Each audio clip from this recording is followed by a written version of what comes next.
ময়না খাতুন, আসমা খাতুন, শৰীফা বেগম, ময়না বেগম বুধবাৰ দিন 3টা বজাত নাইকিয়া হৈ গৈছে 5 তাৰিখে।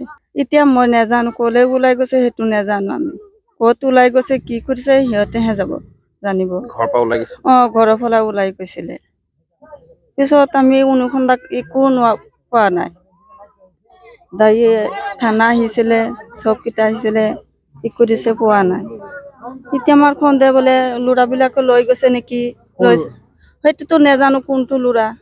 মই জানিলেতো ভালে আছিলে ক'ত গৈছে কি কৰিছে এতিয়াও খবৰ পোৱা নাই। আমাৰ অনুৰোধ আছে মানে 3টা ছোৱালী পাবই লাগে সেইটো অনুৰোধ আৰু অনুৰোধ।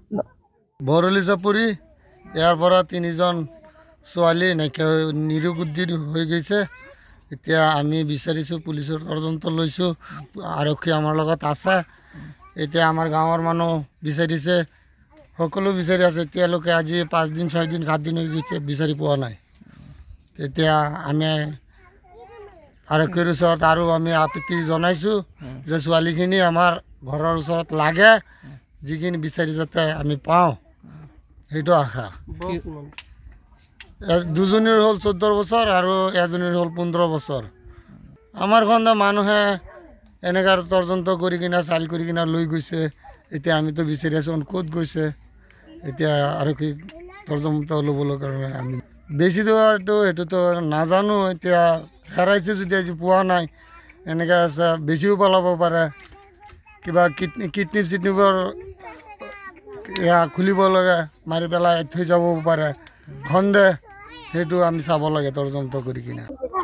গোটাইমাৰী গাঁৱৰ এই বালিচাপৰি চকীঘাটৰ জামুগুৰিহাটৰ 3গৰাকী ছোৱালী আমাৰ নিৰুদ্দেশ হৈ আছে। 5 জুন 2024 তাৰিখৰ পৰা নিৰুদ্দেশ হৈছে। আমি এতিয়ালৈকে কোনো সন্ধান পোৱা নাই। পুলিচৰ তদন্ত কৰি আছে কোনো সন্ধান পোৱা নাই। আপোনালোকৰ মিডিয়াৰ সহায়ত যদি উলিয়াই দিব পাৰে তেতিয়াহ'লে আমি সুখী হ'ম। আৰু 3গৰাকী ছোৱালীৰ ঘৰত একেবাৰে শোকাকুল পৰিৱেশ হৈ আছে। আমাৰ সন্দেহ হয় যে কোনোবাই দুষ্ট চক্ৰই নিচে বিক্ৰী কৰিবলৈ বা কিবা বেয়া কামৰ কাৰণে নিব পাৰে। আমি আপোনালোকৰ মিডিয়াৰ যোগে আমি ক'ব বিচাৰোঁ যে আপোনালোকে যিমান সহায় কৰিব পাৰে কৰি দিয়ক।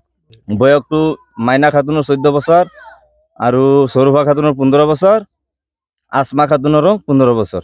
ছোৱালী হাৰাইছে 5 তাৰিখে বুধবাৰে 3টা বজাত।